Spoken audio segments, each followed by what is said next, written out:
If you came to the conclusion that there was no Holocaust, that's an if, how would you feel?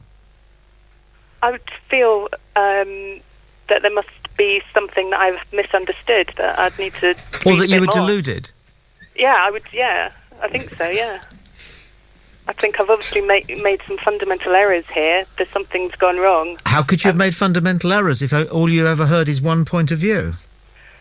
That's the fault, if there is a fault, of the people who have only put forward one point of view, and you're led to the suspicion that there is only one point of view and that's the official point of view, if people who want to ask questions are denied the opportunity of doing it in public. And that's all I'm interested in, is hearing what people want to say. And that's what the internet. That's what the internet can do. And I'm not frightened of that. Anybody who's frightened of hearing somebody say something that they're denied the opportunity to say elsewhere can go scurrying back to conventional broadcasting and media, because there's plenty. Even if it's incitement to hatred. I don't have any evidence that they are inciting hatred. All I've seen of those who want to ask these questions is that they have questions they want to ask. But surely they are asking the questions, but not just that, they're coming up with conclusions. And their conclusions... I don't know, and nor do you. And do you know why you don't know? Because you haven't heard what they've got to say. Doesn't that piss you off? Aren't you big enough to make up your own mind if you hear what somebody has to say? I have made up my own mind. I mean, I haven't heard, the details at all. Definitely not of what he's got to say. Absolutely not. But what I have heard is, really what I've heard was just when it was all going to court, and that was a few years ago, so I can't remember that much about it. But the idea that, all these people didn't die that obviously did, I think it's just a bit silly, and I kind of think, why do you... Yeah. Wait, no, come on. Yeah. I love the use of, obviously they did. Well, yeah. Yeah? Well, the books that I've read and the people that I know, some of my relatives died there as well, and, my grandfather, he only died this year, and he was 98. He was in the RAF in this country in World War II, and he had an adopted brother who had escaped from the concentration camps because all of his family had died, and so he became adopted by my grandfather's parents. And so obviously there are testimonials, and that's the kind of thing that people tend to use for truth and history, as well as photographs and films, which of course there are all of those as well.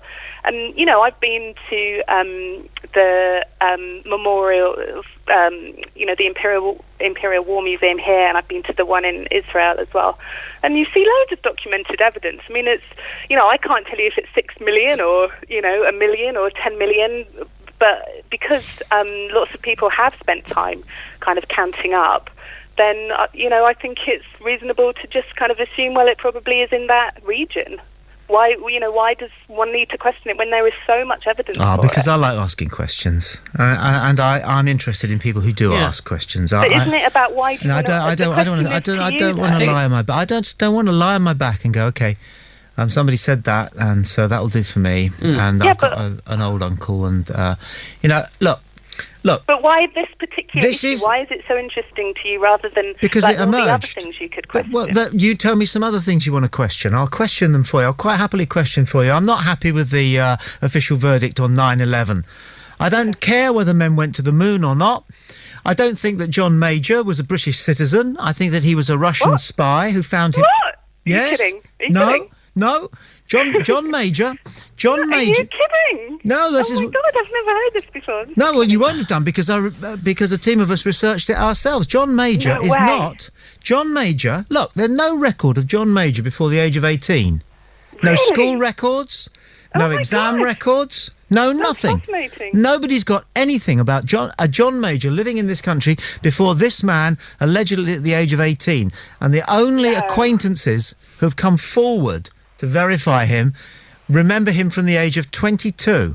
John Major is a Ukrainian KGB operative who was brought into this country by submarine in order, after the Philby thing proved unsuccessful, whereby the KGB tried to snare British homosexual intellectuals into spying for them, and that one went wrong because they were not to be trusted. The KGB introduced to this country a number of officers who had perfect English, who were almost parodies of English people. But he looks English, though. Next time you look at him, you try imagining him playing the balalaika, mate. All right, and knocking back some... He hasn't got the cheekbones to be Russian. And knocking back some Stolchnaya. John Major's real name is Ilyan Ulyanov. No! And he was a major in the KGB, brought into this country to infiltrate the Conservative Party and hopefully pass on genuine secrets without the danger of defection to Moscow. Wow. But he was too successful.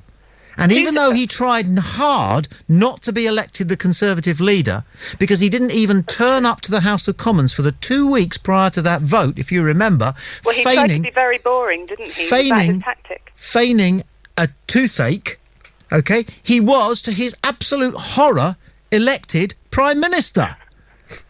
And now this man who only wants to go back to the Ukraine and play the balalaika to his grandchildren, all right?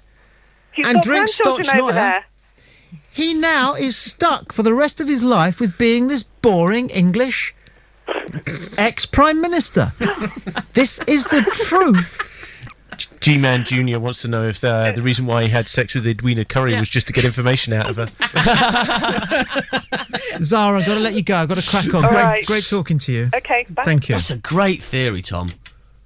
Well, John you Major. go away and think about it. John Major is... there's no record. There's nothing on paper of John Major to Never heard that to authenticate the existence of John Major. There's no birth certificate. No one knows where he lives. There's this cockamamie story that he tried to get a job as a bus driver and was turned down because he wasn't clever enough. Who's taking the piss here? And then he becomes Prime Minister. He's supposed to have 2 O-levels, right? Each of E grade. And he's... Come on, the man has to have so much more going for him than that. So would there be a way you could search Russian records for birth certificates and stuff like that? KGB, this is. They were a little bit more secretive. Yeah, well, they didn't actually put it in the library. We'll take one more Human Zoo call, and then we have to wind this evening's extravaganza up. Hello? Hello? This is Kirpan. Hello? I live on your street. Why you kick my dog? Okay, so, yes.